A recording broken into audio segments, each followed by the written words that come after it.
is going to be home early for some waffles.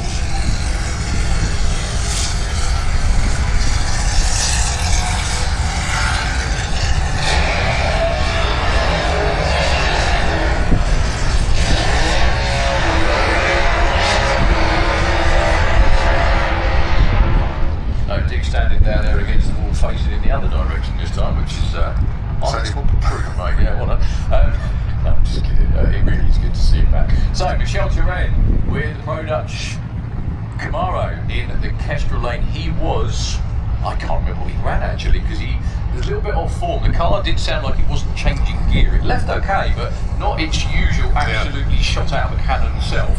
Well, Mark Hartfeld went 585. That was the run that he was got out of shape with the shoots didn't come out. He couldn't get to the lever and just tagged them all right at the very end. I think he might be adding a button for next week. Yeah. Mark Hartfeld, Mark going alongside Michel at 6:59, but you know he's got a 5 second car. Oh, that car's normally a 5/8 bracket car actually. It's very, very cool. This is the only race car that Michel Turenne has ever driven as well, which I find circumstances were terribly sad as to why he drove it. However, he's done nothing but impress me ever since he's been behind this. His first ever 60 foot was a .9, remember, in freezing cold conditions on Easter. Okay, heads up, first to finish line wins. If you get the win line, you go in the chip draw for round 2. If you don't, come back next week and try again.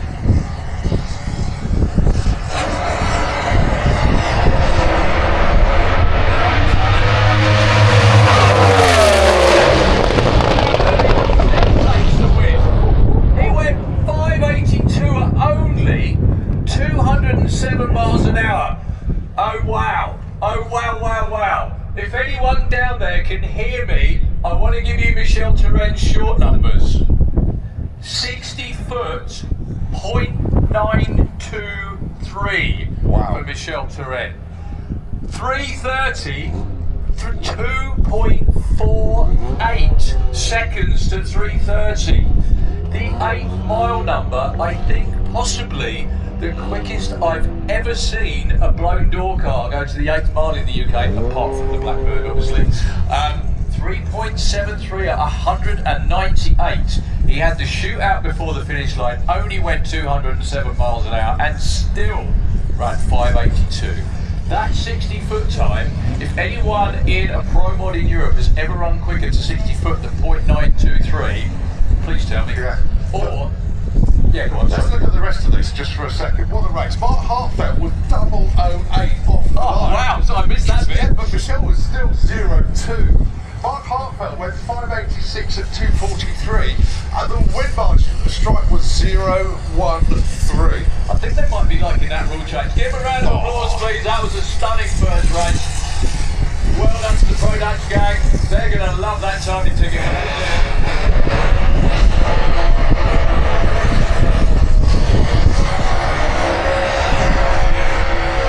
I know we've had a few pro mods in the 9.3s before, notably Andy Robinson. I've never seen a .92 60 foot for a dog. That 330 is, I think that's the quickest Pro Mod 330 ever. You look at what Mark Hartfeld ran, 255 to 330, 7/10 of a second quicker.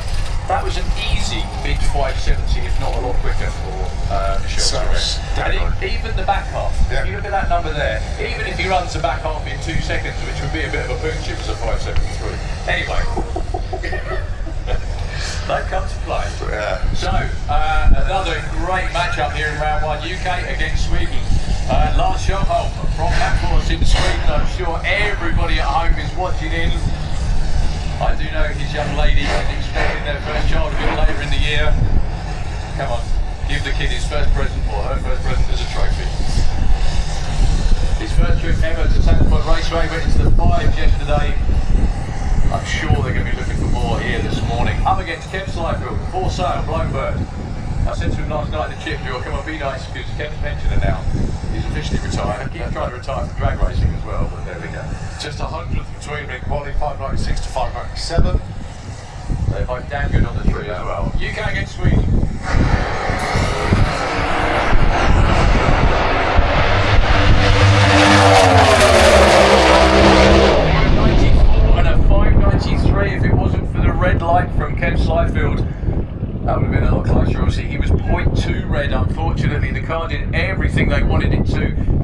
was 0.97 to 60 foot, 388 and 189 to the 8th mile.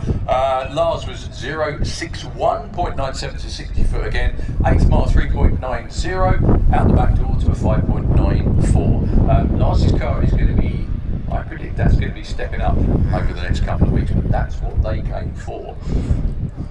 It does make you wonder how quick this lot are going to get, because you've got the Carl Cox race, and then we go into the main event. I mean, my goodness me. Well, my actual sort of prediction, although who's David supposed to be racing? Marcus helped. Marcus? I can't see Marcus down there. Okay, we'll have to see how that works out. But anyway, very quickly, if anyone didn't catch that earlier, by the way, Michel Turen's 60 foot was 0.923. Did you hear that? 0.923 for Michel Turen. Hang on, 330, 2.48. 8th mile, 373. Exactly. That's what I thought. Anyway, there we go. Give a round of applause, please. That's the team from Sweden. They'll be moving on into the chip draw for round 2. Also, Kev Slyfield and the team. I'm sure Kev will be kicking himself. That was a great run. He'll be back next week for the main event as well. The good news is, you got the car dialed for the 590 Pro Mod class Thursday, Friday. Oh, yeah. Absolutely that. That's a very good point, actually. Well, yeah, no Marcus Hill for round 1. It will be Dave with a Vira.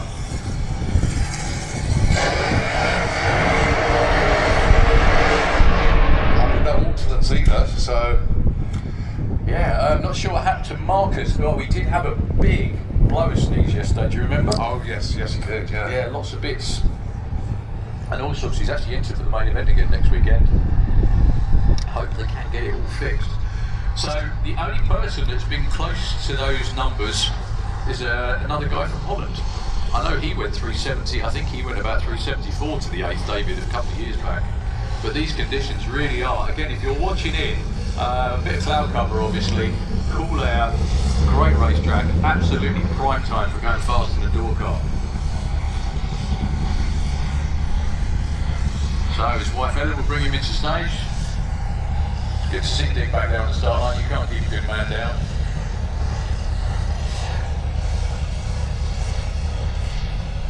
So David has everything in the tank to run just as quick as Michel did. I know I keep mentioning him, but my goodness, that was appalling.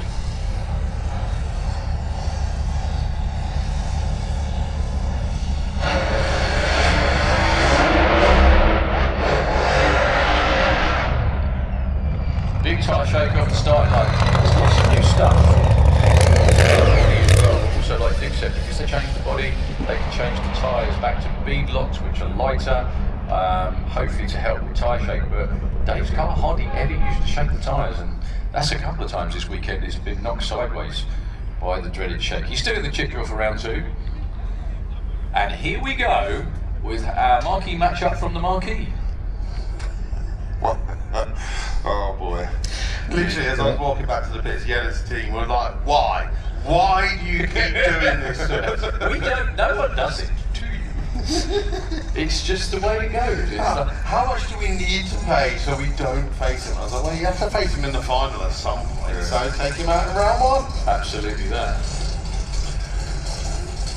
2 of the quickest and absolutely baddest turbo door cars in Europe lining up here.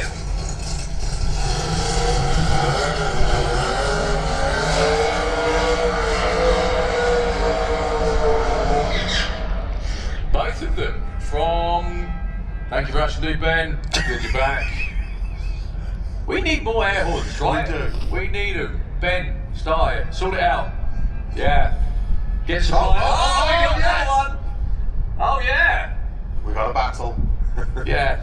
Needs more of them. Anyway, Jari Rantaniemi from Forza in Finland, taking on from Tallinn in Estonia, Andrei Arnova. Andrei is the quickest legal pro mod in Europe, 5:69 at Easter. Last year was Last year, yeah. that's right. New rules over the winter meant a slight change to the turbos. However, not slowed him down much. Went in the 5.8 yesterday. Jari Rantaniemi been battling with tyre issues, then gearbox issues. all sorts of things. However, that team are, well, they're European champions, that's all you need to know. They're pretty damn good. I think that's the short version, isn't it?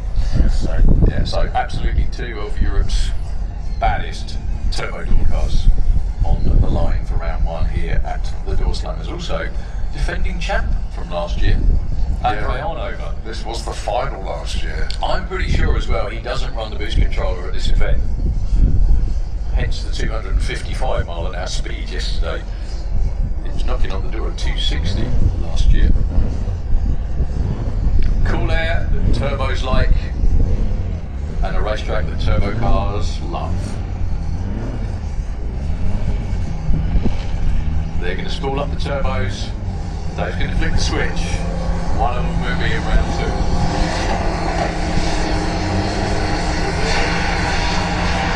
They both make it through the shakedown. And Ray on over at 582. He's done it again.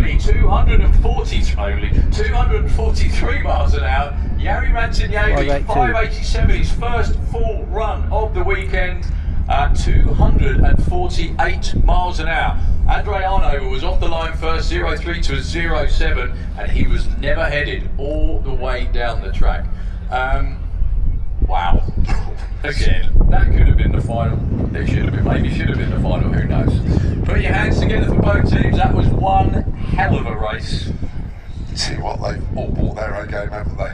The only thing that concerns me slightly, and it may concern Andre's team, is there was a puff of smoke before the finish line, and that mile an hour is down. Definitely.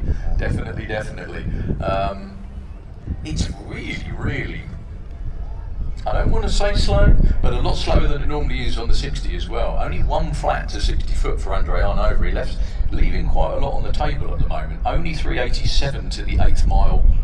Again, only. It's still damn quick, but... Well, it's still a 1.95 back half, but yeah, it's... you always said to me that if you go lower than 2 seconds for the back half, it's good. Pretty damn good, but it's the speed that's down, which is... It's just it wasn't 200 at the 8th. Yeah, it was 197 as well. Yeah. So yeah, what an amazing race. That was pretty much how it was supposed to be. So I'm not sure who the next pair on the list It will be Jack Williams taking on Matthias Mankowiak. And they've just been given the signal to fire. And then it will be John Webster against Carl Cox. What you've got to love about this as well, pretty much everyone's known their best runs of the weekend in round one. Oh, yeah.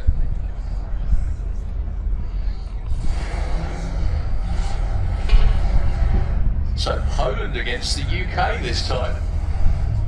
And this is why they enter Pro Doorslammer, because the chip draw is total random pairing. So if you qualify last, you're not guaranteed to be racing number one in round one. You're not guaranteed to be racing anyone in particular. And these two cars are both you've seen all 5 second cars so far. Yeah. This is almost going to be like a 760 heads up Pretty race. much, yeah. But the winner will go to the next round. Is there prize money straight away in the next round? There you go.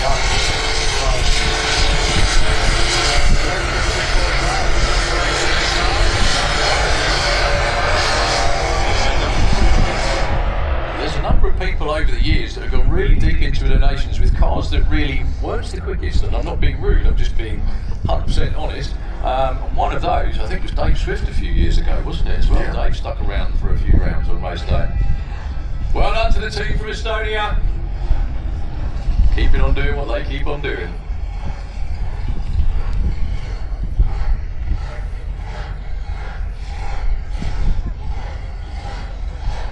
So, do you know the irony of this is Matthias yesterday, venting the nitrous. I don't think he's run nitrous at all so far, because that's got a 600 plus inch motor and it runs like 7/8. That doesn't quite equate, does it? So you never know, he might be about to pull something out of the bag against Jack, who normally runs in the 7.2s-ish, something like that, Colin? Yeah, 7.2 spot on. Okay, after this, a couple more pairs of Pro Doorslammers to go before we get into round one of Coach Race Bearings front wheel drive. Yeah. Everyone feeling good this morning? Everyone's excited. I think I found out one car was broken, which is a shame because he was in the draw and maybe we could have had someone else in. Right, so Jack Williams taking on Matthias Mankowiak then. 7-2 placed 7-6 in qualifying, but this is...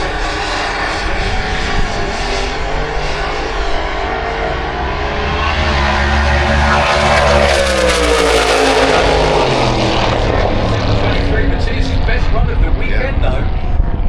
Yeah, they look happy with that, I think. 7:45 at 177. He gave Jack a really good race. Point one, we actually done nothing to write home about. However, still a great race. Well done. Another UK door car into round two. Will we get? Well, we're definitely going to have another one because both the next cars. Next week. Yeah, Jack actually matched his qualifying numbers as well, so Have you seen them this year? very tidy indeed. Well, again, Oh right, you yeah. might say that he might have his work cut out in round two, but you never know. You never know. Great run for Matthias as well. They look very, very happy about that. Yeah. Well, all the round one winners, if they go out in round two, they still get 500 quid. So it covers. Some of the so-called friends I have, equipment against them, they don't turn up. Oh, you know what I mean? It's like, oh, it's raining.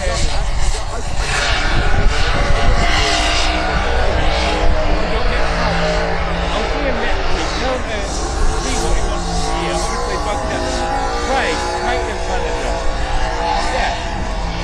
Sorry, that's me. Two stonking burnouts That's all right. from two of the UK's quickest, actually. I just realised something as well. That makes officially Carl Cox the UK's quickest Doorslammer as well. That run, Yes. 5:76. We've had Andy Robinson and quite a few, there's a whole bunch of them in the 580s. None of them have been in the 5.7s yet. So that is the UK's currently only 5.7 second door car in the field. Yeah, he's taken the title off John, hasn't he? Because John a big 580. Yeah. So, yeah. So John Webster, whose Webster Race Engineering business is by the main gate. These two have known each other for a number of years now. There's when Carl needed work done on the car, it was John that did it and so on. However, John's not going to let him get away with anything. Even though the performance is with the CUDA in the Fuel Tech lane, it's yet to be confirmed, but I do believe that was pretty much Carl Cox's personal best anywhere on the planet on Friday when he went at 5.76. The car runs a Procharger, so even though it sounds like a blown car, it's a crank-driven supercharger that sits in front of the engine. That's why the hood, that's why the front, the bonnet is pretty much flat, as opposed to having the injector sticking out of it. And that's why it still has the zoomy headers on the side, and it still sounds quite shouty. That's a technical explanation. That'll do. That'll do. John Webster, on the other hand, twin turbos, Brad Anderson Hemi in there, of his own design. I'm not sure these two have been racing each other as well. Here we go.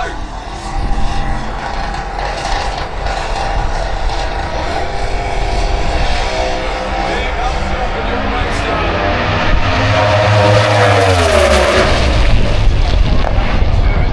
249 miles an hour. John Webster had 1500ths in the bank off the starting line. However, it was all about the CUDA after that. What's in that car? That car's quite well too. Short numbers, Carl Cox 9.97 to 60 and 386 to the 8th mile. John Webster 104 to 60 foot, just kind of a tick slower all the way down, and he saw the writing on the wall, clicked it off a little bit early, got the sheets out, stayed at 3. Okay, so Shelter Red ran 582 to take his round one. Andrea ran 582 to get his round one win. Carl Cox 582 to get his round one win. Yeah. Unbelievable. Unbelievable. Well, they've got the wrong index for next week, haven't they? Is that what it is? How are you getting it? Yeah. Well, I'll be a little email next week. No, index is 580. Kev's life is going to go, no. Perfect. Leave it there. Leave it there. So this should be Andy Robinson versus Michael Meldrum, but there is no Michael Meldrum. There he is. Oh, Stuck around. I forgot. Pro stockers nip round the back, don't they? That's right. Steering wheel doesn't work, I think. No, that's it.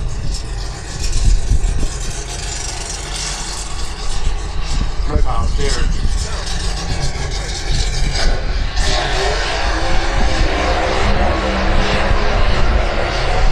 So, Jack Ben last night, he said,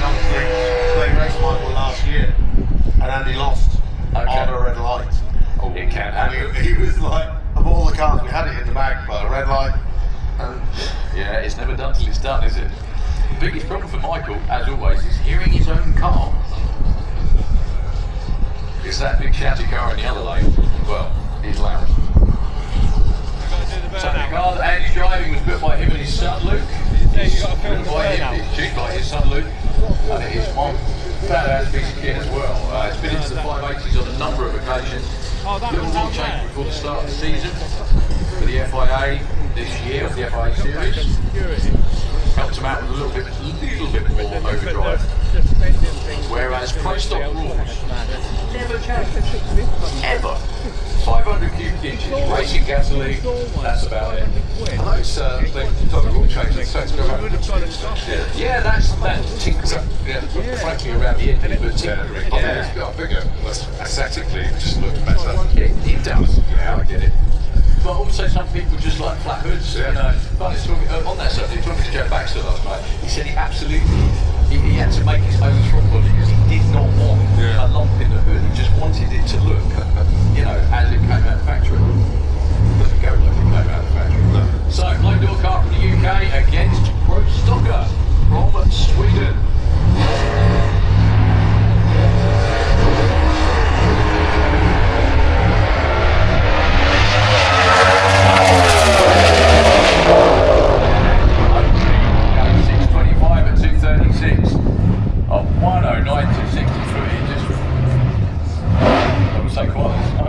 Face off the starting line, just went when he let the clearly. Mine goes 672. He was in with a shout at that for a little while because he was to 60 foot first. He was actually in front of the 330 as well.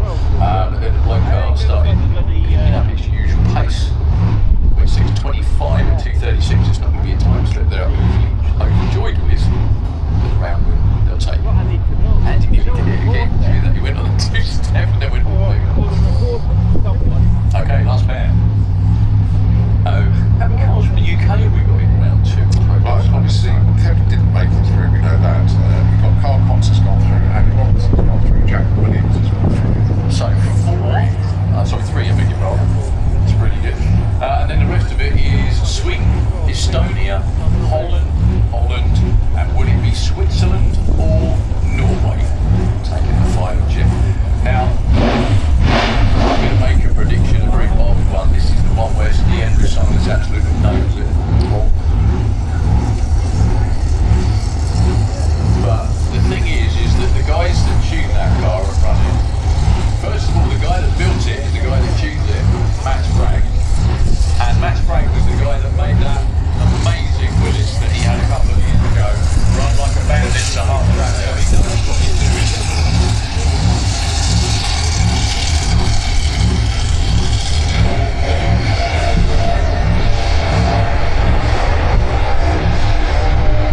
Something random used this fact, but I'm going to give it to you anyway. Right, the lanes. First race, left lane, second race, right, then left, then right, then left, then right, then left. So there's no difference in the lanes at all. It's 4-3 at the moment to Kestrel Lane. You're trying to pick up a dance battle, aren't you? I mean, it's oh dear. Just random stuff that we can have on this one. Well, I take to even then. Yeah, an awful lot. With tyre shake as well, Dick always explains it way better than me, but I'll go anyway. The thing with tyre shake is, an awful lot of the time, the reason the tyres go into what we call shake, which means they turn into like 4 or 5 horsepower rubber balls instead of accelerating and going forward, is because there's not enough wheel speed. They need a little bit of wheel slip to get out of their own way. And a lot of the time they show because there's not enough clutch in it, or there's not enough power going through it. And as Michelle Turenne has proved today, the team have proved today, 0.92 for a door car, for a legal pro mod, is just out of this world. So it can be done. So Motorsport from Oslo in Norway, in the Kestrel Lane, driven by Stefan Silence. And that boy can drive. Up against Bruno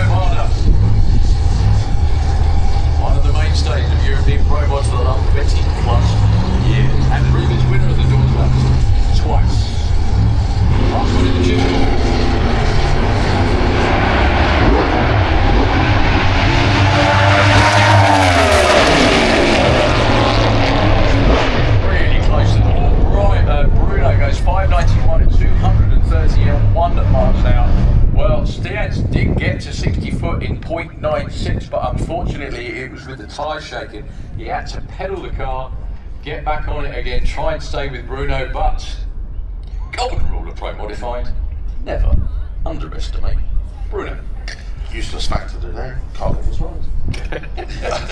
It's another right-hand lane, isn't it? Yeah. Left, right, left, right, left, right, all the way. The most even round of racing ever, I think, possibly. Can't get more even than that, can you? So give the Hammer team a big cheer, especially with that guy with his arms in the air down there. Go on. Warm their hearts a little bit. They're still here for the week. They will be competing at the main event next weekend. Hopefully they will nail a full run from one end to the other with no shake, no sticky stuff. Well, there's the 8 down for the round 2 tube drop. Okay, so we have Michel Turenne from the Netherlands. So again, like you said, 582, Lars Schoenholm, 594, David Vector, shook unfortunately, Andreano for 582, Jack Williams, 723, Carl Cox, 582, Andy Robinson, 625, and Bruno, the one and only Bruno, 598. What a great round of racing. We've got another one coming your way now. The 32 quickest front-wheel drive cars on the property.